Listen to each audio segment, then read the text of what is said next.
Deshaun Watson is going to be on the roster, he has to start. Ooh. All right? If you want to get him out of the team because he's toxic and, what's the point? You're not going to win anyway. Play somebody else, develop down the road. I'll buy that argument. But if he is going to be on your roster because you don't want to have the cap money, the dead cap money, and you still somehow have hope, if that is your take, and that obviously is what Jimmy Haslam, the owner, wants to do, well, then he's got to start. Joe Thomas came on radio this week with us, and he was, the Hall of Fame left tackle, who's no longer there with Cleveland. He said he went to every practice and watched every exhibition game. He thought Watson was the best player in camp. Well, if he's the best player in camp, he's got to play. That's as simple as that. If not, get him off the team and play somebody else. And listen, I don't want to go too crazy on this, but I do think there's too much Shedeur Sanders love. That, if it was Dylan Gabriel was the backup, maybe we wouldn't be making such a big deal that it was obviously Watson was the starter. I think we're so dying to see Shedeur get a full chance to play 14, 15 games. I know Lewis loves him. And we haven't really seen that yet, and this sort of derails it, and I think that overrates the scenario. Bottom line is, he's on the football team. Number two, they play their first 2 games on the road.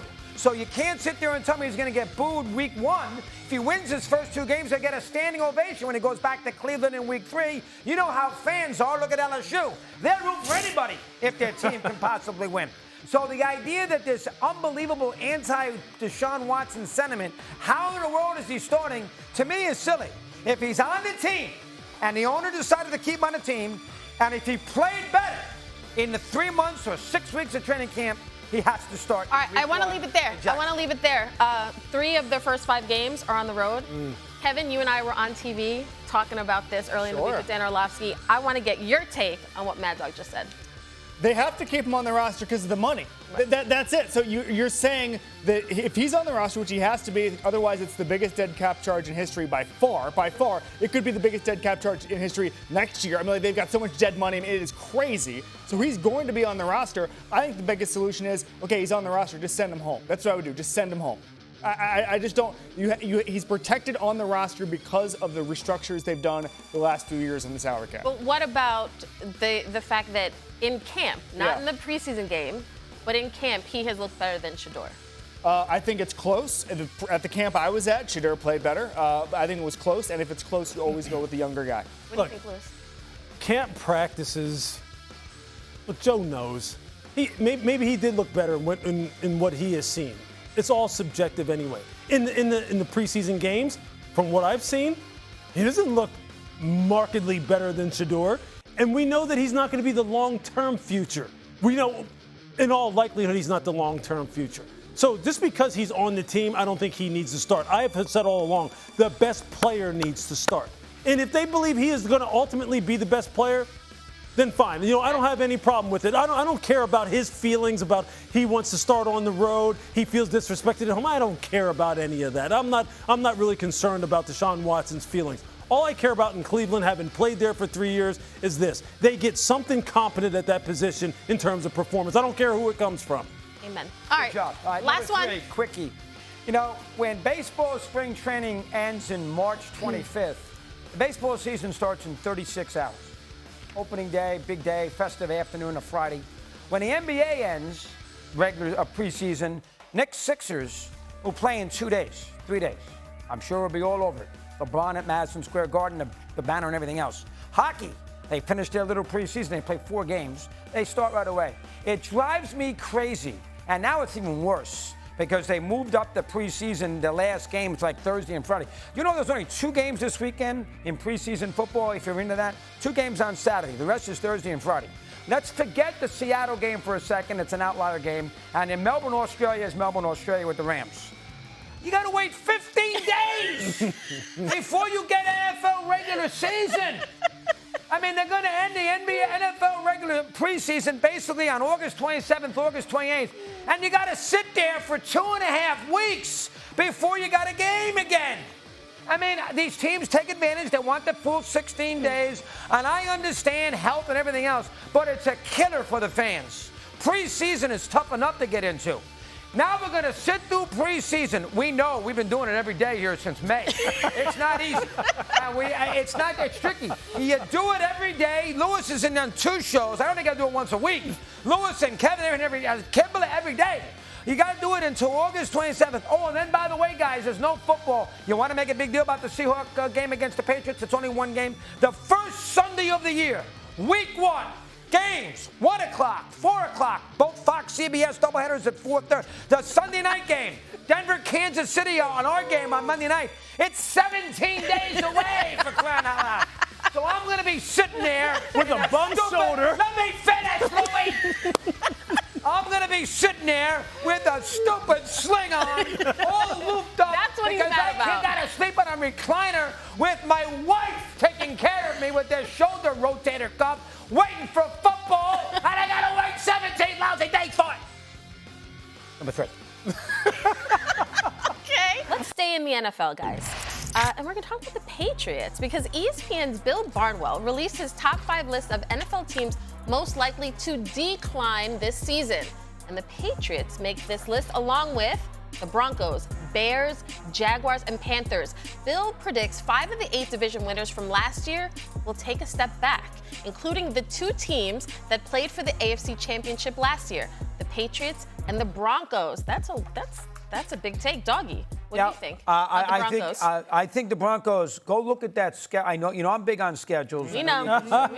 Here we Lewis, go. You know that. I was Don't let me give this man the schedule on the I was breaking Lewis's flight to Tuscaloosa. There it is. There's your schedule, Greedy. Look at the beginning of this. Doggy. At Kansas City, it's a Monday night game that we have. Jaguars, all right, early in the year. Then the Rams, at the 49ers, at the Chargers, the Seahawks. I mean, oh my God, those first 6 games are brutal. Now listen, they get the Jets. I understand that. They get Miami, but then later on, they also get, they get Buffalo, and then look at the finish to the season: Bills at Patriots, Chargers. That is very, very difficult. They play the NFC West, so that means they get Rams, Seahawks in San Francisco. They play the Bills. They play the Patriots, and that division, even the Raiders, are going to be a little better. I think they're going to come down from 14 simply because of that. So I think heading into the AFC Championship, the Broncos ranked 3rd in scoring defense, and yet people are still down on them, particularly, I don't know if it's because of Bo Nix. I'm curious, what do you think, Kevin? It's a Bo Nix narrative, and I don't think it's necessarily fair. First of all, Bo Nix is a very dependable quarterback, and here's the stat. They had a 10-game winning streak last year in which Bo Nix had a quarterback rating in those games of 87. That is the worst mark by a quarterback in the midst of a 10-game winning streak since Kerry Collins in 2008 with the Titans. So what that means to me, even though I think Bo Nix is maybe better than the national narrative, what that means to me is they can do it whether or not Bo Nix is playing well or not. They have the Jalen Waddle is going to be a plus addition. They've got the best offensive line in football. They've got one of the best defenses in football. This entire thing is built around not having to have an elite quarterback and Bo Nix not being an elite quarterback. That part is fine. I think that when you mention their schedule, those teams have to play the Broncos. Those teams are worried about the Broncos, okay? The Chiefs are worried about the Broncos in week 1. So I don't look at the schedule as a huge hindrance. I don't think they're going to win 14 games again, but they're definitely going to compete for a Super Bowl. Look, I think this is a better football team than they were a year ago. Yeah.